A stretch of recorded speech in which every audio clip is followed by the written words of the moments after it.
দলের চেয়ারপারসন খালেদা জিয়ার মুক্তির দাবিতে ৩ দিনের কর্মসূচি ঘোষণা করেছে বিএনপি।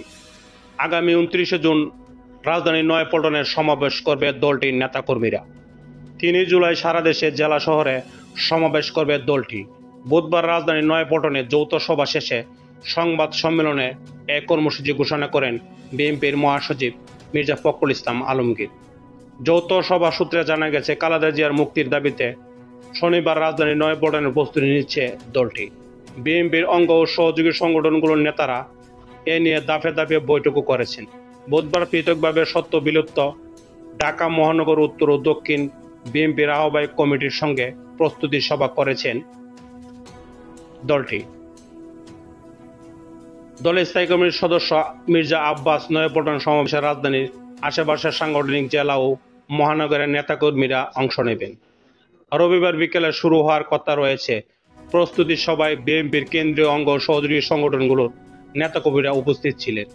এদিকে নয়াপল্টন সংবাদ সম্মেলনে দলের স্থায়ী কমিটির সদস্য মির্জা আব্বাস চন্দ্র রায় সহ অন্যান্যরা উপস্থিত ছিলেন। এদিকে রাজধানীর নয়াপল্টন দলের কেন্দ্রীয় কার্যালয়ের সামনে আগামী শনিবার সমাবেশ করতে ঢাকা মহানগর পুলিশের কাছে আবেদন করেছে বিএনপি। বুধবার এ আবেদন করা হয় বলে বিএনপির প্রচার সম্পাদক সুলতান সালাউদ্দিন টুকু জানিয়েছে।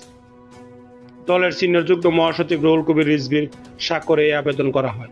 এতে বলা হয়, আগামী শনিবার বেলা ২টায় নয়াপল্টন দলের কেন্দ্রীয় কার্যালয়ের সামনে বিএনপির উদ্যোগে সমাবেশ অনুষ্ঠানের সিদ্ধান্ত গ্রহণ করা হয়েছে। এ সমাবেশের অনুমতি ব্যবহারের ও প্রয়োজনীয় ব্যবস্থা গ্রহণের জন্য অনুরোধ করছে। রাজধানী স্কয়ার হাসপাতালে চিকিৎসাধীন দলের চেয়ারপারসন খালেদা জিয়ার মুক্তির দাবিতে বুধবার ৩ দিনের কর্মসূচি ঘোষণা করেছে দলটি। কর্মসূচিগুলো হলেও খালেদা জিয়ার নিঃশর্ত মুক্তির দাবিতে আগামী ২৯ জুন বিকেলে রাজধানীর নয়াপল্টনে বিএনপির কেন্দ্রীয় কার্যালয়ের সামনে সমাবেশ অনুষ্ঠিত হবে। ১ জুলাই সারা দেশে মহানগরগুলোতে এবং ৩ জুলাই জেলা সদরগুলোতে সমাবেশ করবে বিএনপি। ধন্যবাদ দর্শক, ভালো থাকবেন। আমার ভিডিও যদি ভালো লাগে অবশ্যই একটি লাইক এবং সাবস্ক্রাইব করবেন। আল্লাহ হাফিজ।